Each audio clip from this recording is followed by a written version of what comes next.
Hello? Hello? Hello? How's it going, everybody? Welcome to the show called Joey Answers Your Questions, the show.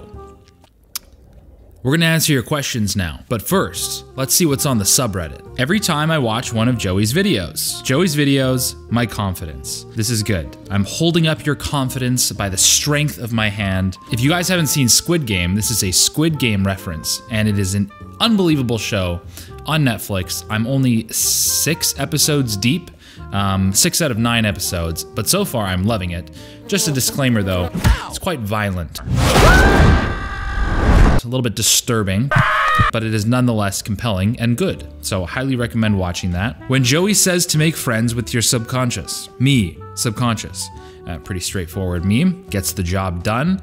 Something that I woke up thinking about today. A day in the life of an introvert. Looking like you want to die while being on the internet.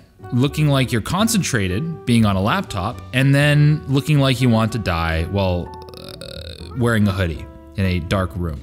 Day in the life of an introvert, maybe, but it doesn't have to be that way. That sounds like day in the life of a depressed introvert. Get some help, cheer yourself up. You can do this, you can get out of the rut. That's not necessarily what an introvert's life has to look like. You know, you can do some fun things, turn some lights on. It doesn't have to be so dark in the house. Ooh, there's lots of comments on this one. My emotions are kind of low, just downloaded Reddit yesterday, and this is my first message, so I'm pretty shy.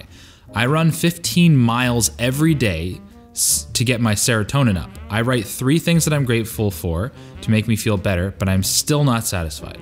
Do you guys have any self-improvement tips for me? 15 miles every day. That is insane. That's crazy. You run 15 miles every day. That's like hard for me to believe. Not that I doubt you, but that's just that crazy. I'm glad you're getting lots of good support here, a lot of good thoughts. I would say that it takes more than just running and being grateful for what you have to be happy in life. I think it was Viktor Frankl who says you need someone to love, something to do, and something to hope for. I think that's what he said. I could be completely botching that. That's Immanuel Kant. That's not Viktor Frankl. Everyone knows that. Although it is just a quote, and I don't think quotes are infallible, and just because something was written over 100 years ago doesn't mean that it is gospel, but I think that gives you a good idea of sort of like the multitude of things we need, that we need as humans to make us happy. It's not just about productivity. It's not just about self-improvement. It's not just about doing things that are good for you. It's also about doing things that are good for the community, playing a role in your broader community, loving someone, having someone love you, having a purpose, have a reason why you're going for runs, have something to look forward to, have something to ground you. It sounds like you've got the activities to ground you down pat. You know, running 15 miles a day is pretty insane. And it sounds like you have a happiness journal or a sort of a gratitude journal going, and those are good grounding activities. Those will be good tools to help you stay grounded in the present moment. But you need a reason why you're doing these things. I feel like what Immanuel Kant is getting at is that you almost need to cover your bases for not just the present moment, but you need to come to terms with your past, find peace in the present, and have something to look forward to in the future.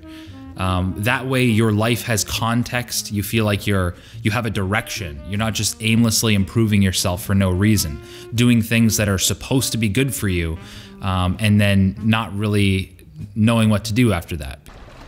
Now what? Because I feel like these self-improvement tools and these beneficial lifestyle behaviors are meaningless by themselves. You need a reason why you're doing it. So,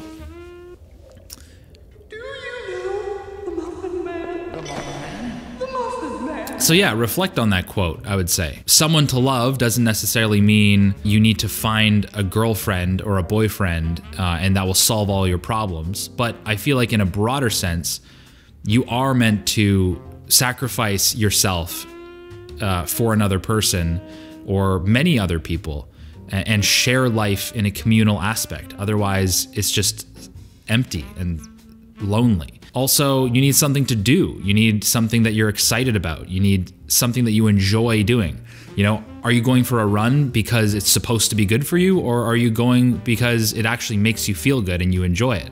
Reflect on these things. Don't just exhaust yourself running 15 miles a day, expecting that to be the meaning in your life. You know, reflect on what things in the past have given you meaning and try to look forward to something. Try to look forward to a future that you can get excited about, and let your imagination run wild. Allow yourself to do that. Allow yourself to feel the excitement of life in the way that it could be. It doesn't have to be the way that it is. It could be the way that you want it to be. And then try to figure out tangible steps to get there. Yeah, that's all I got, you know? It's all about meaning. You need meaning. Need help, loyal Joeys. I have a really hard time keeping eye contact with people during conversations. I usually have to look away or collect my thoughts before responding and looking at the person I'm speaking with again, which gives the impression that I'm disinterested or want the conversation to end, which I never do. If I keep eye contact the whole time, I get overwhelmed and can't respond well because I'm not actively listening and focusing on maintaining eye contact the whole time. I don't know how to fix this, and any help would be greatly appreciated. Thanks, loyal Joeys. Cayenne, our friend, says it's human. You don't need to make eye contact the whole entire time. It's about understanding what the other person is saying. Clear your mind. If you look someone in the eyes, it will make the person feel under pressure or concerned, and this will force them to further elaborate their thought. But what's happening here is you are looking someone in the eyes and he's looking back at you. You feel overwhelmed. It's because he is making you feel under pressure. You need to learn to let other people look at you without being stressed. That's why he gets stressed if you look at him. I know that sounds weird, but read it a couple times if you want. Try switching up your posture. If you allow yourself to take up more space, you'll more likely to feel more confident, and you can drastically improve your eye contact because your body thinks it's relaxed, thus being more calm when looking at people. I hope I help you out. Yeah, so I used to struggle with this quite a bit, and I'm still not the best at making eye contact, but I go in phases. It's sort of like a muscle. It depends on how often I exercise the muscle and how comfortable I am with the other person in general. I find that if I have a relaxed posture, just like as Cayenne was saying, it's easier to make eye contact. You're not like absolutely piercing through someone's brain with your eyes. You're more relaxed. You're listening. It's like watching a movie, except it's a person explaining something. So you can just sort of kick back and, you know, take in all the information. And yeah, try holding eye contact longer than is comfortable. I guarantee you it will not be uncomfortable for long. And I know that sounds like a very simple answer, and it is. It's simple, but it's not necessarily easy. It's uncomfortable. I think bottom line is, like everything, you'll get used to it. Just keep on powering through. And by powering through, I mean practicing, not necessarily clenching your butt cheeks while flexing your biceps, trying to force yourself to look at the person in the eye. Just relax and gently challenge yourself to make more eye contact than you typically do. And chances are you'll just get used to it. And eventually you'll reach a point where you're so comfortable with making eye contact that you don't think about it as much. Thus, your face will relax and the other person will feel more relaxed, and it's just gonna be totally natural. The guy at the bottom is ruining your life. All right, yeah, we don't need to see that shit. I do. Hey Joey, a potential video idea. This one comes from Yashar1KU. This has been suggested a while ago, but I wanted to bring your attention to it again. You gave us really good advice and better ideas, regarding the usage of technology and on the organization of our digital and physical environments.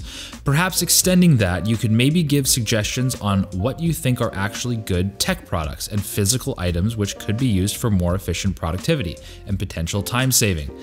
Also, mayhaps drop in and suggest a few things that have personally helped you and stuff you use, and them affiliate links. I really love your content. It truly helps me out. Your perspective, character, and video production are honestly unique, and it is really nice to see. Well, thank you. I wish you the greatest health and happiness. Take care. Aw, thank you so much. Yes. Stay tuned, because I think not this next video coming out on Better Ideas, but the one after that, I'm being sponsored by Anchor. Like Anchor chargers, the Amazon brand, like they make electronic products, which I really believe in and use all the time. So I think that will be an excuse to, I think the video is going to be called 24 Ways to Stop Procrastinating or something like that. 24. So I'm gonna have a lot of quick tips, a lot of them really practical, maybe even digital tips. And I feel like that's the opportunity to really harness the affiliate links and tech products I use. So I think that's on the way. It's already higher than my self-esteem. Me, the pile of dishes in the sink. The dishes are smarter than you think. They need to be put away. They desire it. They long for it. Oh, look at that. I am up to no good and will be actively disturbing the peace. 999 views, 149 likes. So close to just even numbers. A little bit of a shorter video this time, but we're just kind of getting back into the groove of things over here. It was fun. Drop your questions below. What do you want to ask me next week? Do you want to see a vlog on this channel? What do you want? Let me know. Voice your opinion. I want to see some comments below. It also just helps boost the video. And I like engagement and it's fun. What's that? It's good. All right. See you guys. Bye.